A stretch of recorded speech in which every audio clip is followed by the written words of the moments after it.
What's up, Dolphins fans? I am all about competition.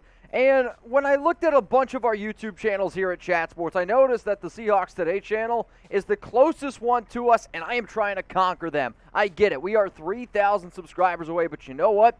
This is a better YouTube channel. So if you guys want to go ahead and prove that, click the subscribe button, and then let's go ahead and let's beat some sea chickens.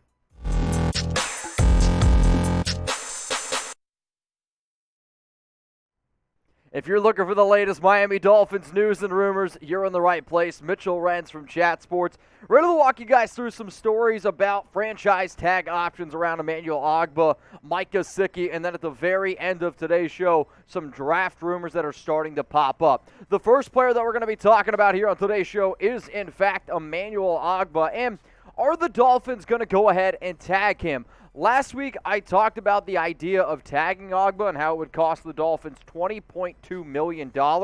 But the latest report coming out right now is that the Dolphins, they are not planning to tag him. So this is going to be an interesting thing to monitor for Miami. But Ogbah, his agent Drew Rosenhaus, he said that they're going to keep his options open and that he won't be tagged nor re-signed before March 16th. So essentially, this is what Ogbah's going to do. He's going to be like, are you guys going to pay me over $20 million a year? No? Okay. I'm going to go ahead. I'm going to test the waters of free agency, and I'm going to see how much money I can make because he's coming off back-to-back very impressive seasons. He's coming off back-to-back 9-sack seasons, and even though I do think Ogbah's a hell of a player, I think he's been a really good fit on this Dolphins team, I do not blame them for not wanting to tag him at $20.2 million. Now, here's what Ogbah's agent, Drew Rosenhaus, had to say on his client's future.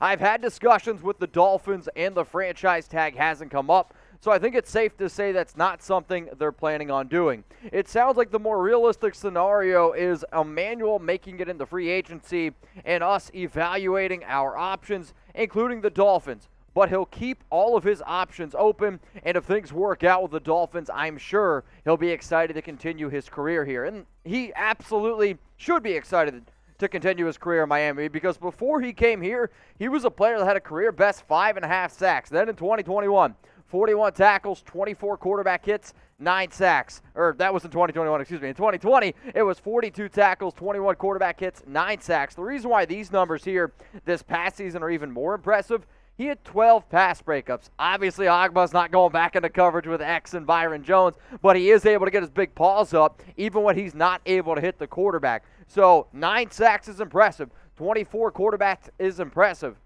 12 pass breakups, that just goes to show all of his ability and the fact that he has been this good of a player on his current contract with the Dolphins. I mean, personally, if I was Ogbah, if I was his agent, I would try to go ahead and come back here. So here's your opportunity because this is what makes Chat Sports the channel that it is. This is what makes all of our channels different. We are an interactive channel. So I want you to go down in the YouTube comments right now and let me know.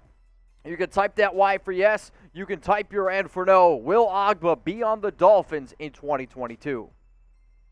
My answer is yes. I believe that it makes the most sense, and it's twofold. One, if you're Ogbah and you're his agent, you're like, all right, well, if we test the free agency waters and let's say we don't get an offer that we like, what's the team that gives us the best chance to be the most productive? I believe it's been proven that it's the Miami Dolphins. On top of that, I also think Miami has a lot of money to spend. They have the most money in terms of salary cap space, and they want to bring this guy back as well. They just don't want to franchise tag him. So I think he goes out there, he tests the waters. Now, if there's a team out there, maybe we'll say like the Kansas City Chiefs or a Buffalo Bills or a team that's in this like Super Bowl win now momentum, and they can go out and pay him a shit ton of money, then sure, maybe he goes that route. But if he's trying to get the most bang for his buck and fit into a defensive scheme that he knows he succeeds in, that's why I think he ends up staying with the Miami Dolphins. So with Ogbah testing the market, that means there's really only one other player on this Dolphins team that could actually get the franchise tag, and that is tight end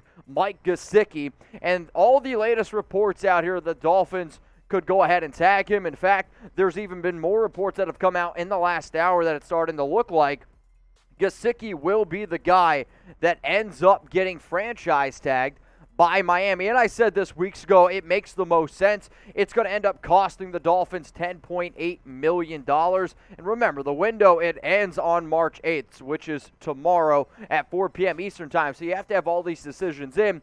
The reason why I've always liked this move is simply because, I mean, let's face it, Gesicki might not be the best tight end fit in what Mike McDaniel offense is going to provide, which you're looking for a tight end that can put his hand in the dirt and can block. That's just not Gesicki's game. The reason why I do like this move and the reason why I do think it makes sense is because in today's day and age as a tight end, you have to be able to catch the football, and that's what Gesicki does well. In fact, I believe he's a top 5 overall player at the tight end position at catching the football. Last season, even in a few games that he missed, 73 grabs, 780 yards, 2 touchdowns.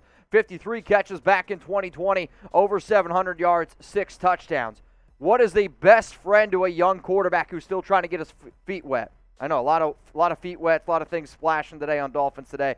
It's a reliable pass-catching tight end, and that's exactly what Gesicki is. So what do you think about this?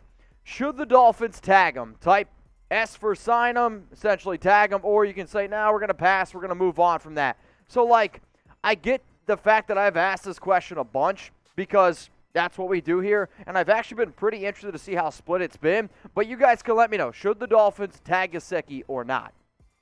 My answer is yes, they should, and it really comes down to investing smartly. And what do I mean by that necessarily? If Gesicki was a wide receiver on the market and you wanted to tag him, he'd obviously get a lot more money. However, when you look at the highest paid tight ends per year, you look at Hunter Henry, Jonnu Smith, they both made $12.5 million last year. I'm not going to put Gesicki up in the realms of George Kittle, Travis Kelce, Mark Andrews. I mean, let's face it, they're just not in that realm, right? I mean, Kelce's done a lot of good things with the Chiefs. Mark Andrews had a hell of a season this past year with the Baltimore Ravens. But Gesicki, to me, is very good, and at $10.8 million, that's a really good steal in my personal opinion. Here's also something that's good value. St. Patrick's Day gear, it is on sale for the Miami Dolphins, and if you want to go ahead and get your hands on it, go to chatsports.com/DolphinsGreen. I'm not going to sit up here and give you some salesy pitch. At the end of the day, I want to try to rep my favorite team as many days as humanly possible, and I don't have any weird St. Patrick's green-colored stuff. It's really as simple as that. So instead of spending March 17th trying to clear out try to figure out what the heck you're going to wear, or if you don't wear green on St. Patty's Day, you get pinched. And that shit's painful, man. I'm just letting you know. So go to chatsports.com/DolphinsGreen. That way you can get your hands on some awesome, awesome gear. The last thing that we're going to be talking about here on today's show is around the 2022 NFL Draft. And Bleacher Report released an article titling it, Ideal Landing Spots for the Stars of the NFL Scouting Combine. If you bring up the NFL Scouting Combine, you absolutely have to bring up Iowa State running back Breece Hall, who personally was probably the biggest winner out of all the running backs. Why? Because a lot of people were like, is he going to be the third guy drafted? In fact, in my mock draft that I did last week, I got him in the 3rd round, 101. That ain't happening anymore. Yes, Kenneth Walker was a winner. The fact that Isaiah Spiller was a loser, that helps out Breece Hall. So Hall was projected to end up going to Miami, and let's face it, he would be a good fit in McDaniel's system in a run-heavy type of scheme. You're looking for somebody who's a patient running back, can make that one cut and get up the field. That's what Hall can do, and now the fact that he has as good of a combine as he did, I'm telling you, he could go. I'm not going to say he's going to go in the 1st round, but I'm going to show you a quote that's going to blow your mind. Here's also some ideal spots for Hall. The Buffalo Bills, the Tampa Bay Buccaneers, and the Miami Dolphins. This is according to Bleacher Report, which, yeah, I'll be honest, I agreed with it. And when you look at his entire career, on top of the production, he had a good combine, and then you're also talking about scheme and fit, and then you're talking about a lot of other running backs that he's kind of neck and neck with right now. In 2021, 253 carries, almost 1,500 yards, 20 touchdowns. The fact that this dude had 41 total rushing touchdowns, over 3,000 rushing yards the past 2 seasons, I'm telling you, this guy is the real deal, and now the Combine has validated that. So you guys can let me know here. Should the Dolphins go out and try to draft Breece Hall, type D for draft, type P for pass? I think last week on a mailbag, somebody asked me, Mitch, would you take a running back with one of your first 2 picks, so in the top 50? I replied no because I said I don't see any of the running backs going in the top 50. Well, how about this? If you're typing your D for draft, I was wrong a week ago. I really, truly believe now Breece Hall is going to go in the top 50. And if you want to have any shot at getting him, you have to take him at 50. Now, if you really wanted to make sure you got him, you take him at 29. However, I just see the Miami Dolphins have way too other major needs on the offensive line, maybe even at wide receiver to go ahead and take a running back in the first round. But I'm telling you, it would not surprise me if Breece goes a lot earlier, even than number 50. Here's what Bleacher Report had to say on Breece Hall, and it's 3 quotes, and I want you to pay close attention because they're pretty interesting. Then he went out and did everything he could to prove it in his athletic testing. Hall showed that he has more than enough straight line speed to pull away from NFL defenses. He popped a 4.39 second 40-yard dash, a 40-inch vertical at 10 feet 6 inches broad jump, and then look at this. He became just the 6th back since 2003 to earn a 99 athleticism score from Next Gen Stats. It's worth noting that each of the previous 5 on that list went in the first round. While taking a back in the first round continues to fall out of fashion, there has been at least one back that has been taken in the first 32 selections in the last 7 drafts. So hearing that, okay, so he's up in the 99th percentile according to Next Gen Stats. The other 5 running backs went in round 1. I didn't think that a single running back would go in round 1, and for the Miami Dolphins' sake, I'm hoping that doesn't happen with Hall. I would love for him to be able to fall to pick 50, because if Hall's there at 50, now I really think you have to consider taking the running back from Wichita, Kansas, who played football at Iowa State. And if you guys want him on the team, then go ahead and start spamming D for draft Breece Hall.